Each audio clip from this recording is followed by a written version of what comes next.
قربانی اللہ کا حکم ہے۔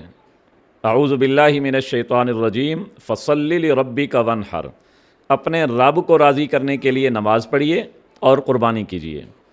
قل ان صلاتی و نسکی و محیای و مماتی للہ، اے میرے نبی فرما دیجئے میرا قربانی کرنا، میرا نماز پڑھنا، میری حیاتی، میری موت اللہ کے لیے ہے۔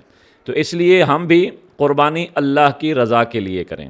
اگر کوئی ایسا بندہ ہے جو ہماری قربانی کے ساتھ بڑے جانور میں 7 حصوں میں سے شریک ہے، لیکن وہ نیت یہ کر رہا ہے کہ اگر میں نے قربانی نہ کی تو لوگ کیا کہیں گے، یا گوشت کہاں سے لوں گا، تو گویا وہ گوشت کھانے کی نیت سے قربانی کر رہا ہے، تو اس جانور میں کسی کی بھی قربانی جائز نہیں ہوگی۔ سب اللہ کی رضا کے لیے قربانی کرنے والے ہوں۔ یہ ایسا ہے جیسے ایک آدمی نے 4 رکعت پڑھی ہو، ایک رکعت کے اندر وضو ٹوٹ جائے تو چاروں نہیں ہوں گی۔ اگر ایک کی نیت ٹھیک نہیں ہوگی تو کسی کی بھی قربانی جائز نہیں ہوگی۔ اللہ کی رضا کے لیے کریں، اور ان میں سے کوئی آدمی ایسا بھی نہ ہو جو صراحتاً کفر میں، شرک میں، بدعت میں ملوث ہو۔ کوئی ایسا بندہ بھی اس میں شریک نہ ہو جو سیدنا معاویہ رضی اللہ تعالیٰ عنہ سمیت کسی صحابی رسول سے یا اہل بیت اطہار میں سے کسی سے بغض، نفرت یا میل کچیل رکھتا ہو۔ اگر ایک بھی بندہ ایسا آیا تو کسی کی بھی قربانی جائز نہیں ہے۔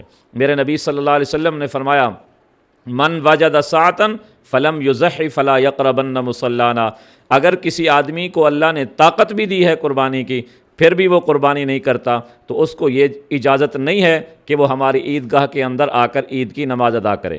نبی پاک صلی اللہ علیہ وسلم ہجرت کے بعد 10 سال مدینہ رہے، ہر سال قربانی کرتے رہے، اور نبی پاک صلی اللہ علیہ وسلم سے پوچھا گیا یہ قربانی کیا ہے؟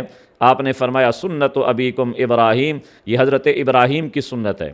فما لنا فیہا یا رسول اللہ، اے اللہ کے رسول ہمیں اس میں ثواب کیا ملے گا؟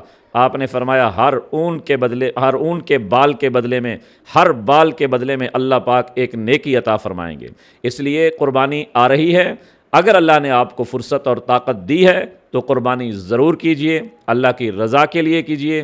اگر آپ بڑے جانور میں حصہ رکھ رہے ہیں تو تمام لوگوں کا اللہ کی رضا شرط ہے کہ وہ اللہ کی رضا کے لیے قربانی کر رہا ہوں، اس میں کوئی حرام رزق والا نہ ہو، حرام روزی والا نہ ہو، غلط عقیدے والا نہ ہو۔